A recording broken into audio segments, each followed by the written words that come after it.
we'll throw those in.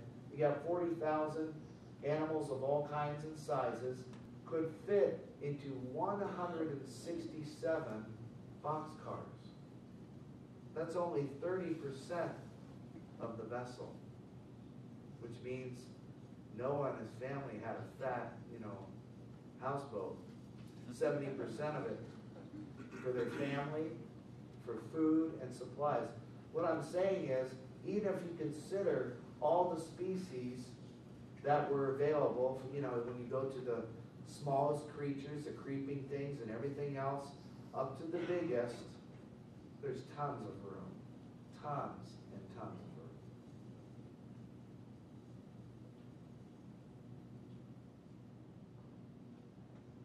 All the animals could fit easily on one of those decks. Well, the one thing I don't envy is the smell inside, right? You got a 3-decker hotel, animal hotel, and so thus the reason for the window, verse 16. Gotta have some ventilation, man, and a place to catch water coming in. So that was the purpose, and we'll find out later it's the Lord that shuts the door for Noah, but this window is where he's going to let the dove out and all that. We'll get to that later on. But it acted as a skylight so he could see and work with the animals, with the family. So it was a zoo on a boat.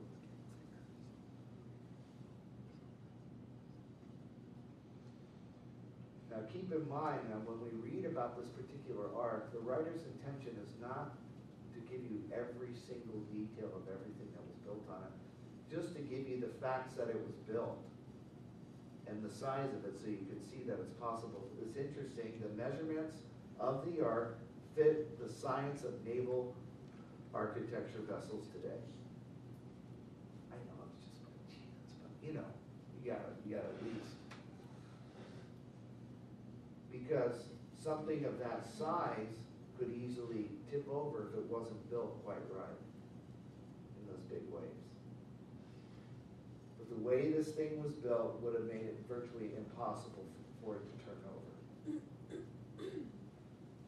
And then we look here in verse 17, and God says, "And behold, I myself am bringing flood waters on the earth." There's the first mention of the flood.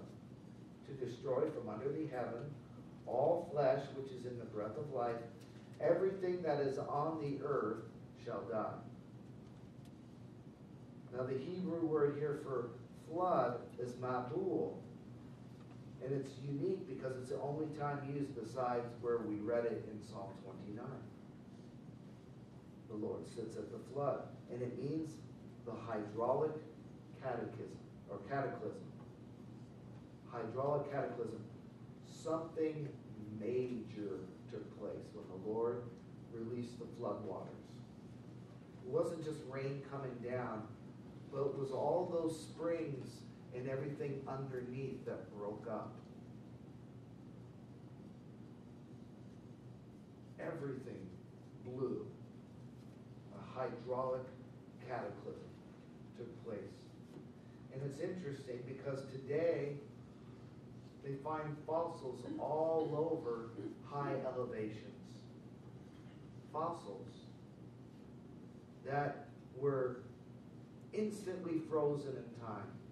Fossils, and even some that they have found in the frozen regions, frozen solid, where they have dug into these animals and found food still in their stomachs, food in their mouth, giving birth. That's how quick this happened.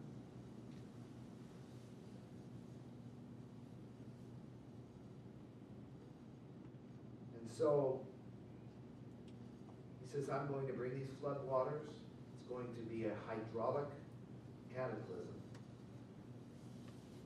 Verse 18, "But I will establish my covenant with you." I'll talk a little bit about that in another study. "And you shall go into the ark, you, your sons, your wife, your sons' wives with you." This spoke to me heavily as a husband and as a dad. Who's going into the ark with Noah? His family. Why? Because Noah found grace in the eyes of the Lord. And because Noah found grace, so did his family. And this is why it's so important for us men to take seriously our walks with God. Because I really truly believe, for the most part, men who serve God, their families will follow.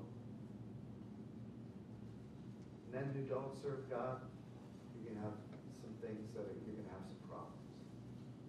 But I like this because of Noah's faith in God, his family is spared. We don't know where his family was at. We're going to figure that out a little bit later, but they weren't all too peachy keen either. And yet they were covered by the faith of Noah, his family. Verse 19, and of every living thing of all flesh you shall bring 2 of every sort or kind into the ark to keep them alive with you. They shall be male and female. I can't wait to see a video on this. I just want to see this. Of the birds after their kind, the animals after their kind, and every creeping thing of the earth after its kind, 2 of every kind. So it didn't have to be 3 or 4 of the same kind, but just one kind. After its kind, 2 of every kind will come to you to keep them alive. And you shall take for yourself of all food that is eaten, and you shall gather it to yourself, and it shall be food for you and for them. Thus Noah did. You see what grace does? You do. You do what God tells you to. Noah did according to all that God commanded him, so he did. Exactly what God asked him to do. Why? Because Noah found grace in the eyes of the Lord. And wherever you find grace is where you're going to obey. Not the law. Not by your works. I got this, speaking of God's creation, got this from a buddy of mine. Now, if there are any environmentalists in here, I'm all about the environment, but can we have some fun here? Don't get all offended on me, okay? We're just having some fun. But this is an environmentalist versus God, okay? Because God is creating the heavens and the earth.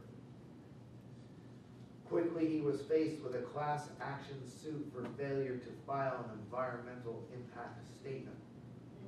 He was granted a temporary permit for the project, but was stymied with the cease and desist order for the earthly part.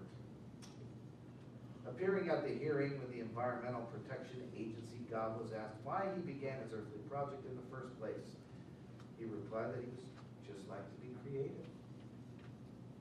Then God said, "Let there be light." And immediately the officials demanded to know how the light would be made. Would there be strip mining? What about thermal pollution? God explained that the light would come from a huge ball of fire. God was granted provisional permission to make light, assuming that no smoke would result from the ball of fire. He would also obtain a building permit, and to conserve energy would turn the light off half the time. God agreed and said he would call the light day and the darkness night. Officials replied that they were not interested in semantics. God said, "Let the earth bring forth green herb and bear much seed." The EPA agreed so long as native seed was used. Then God said, "Let waters bring forth creeping creatures, begetting life, and fowl that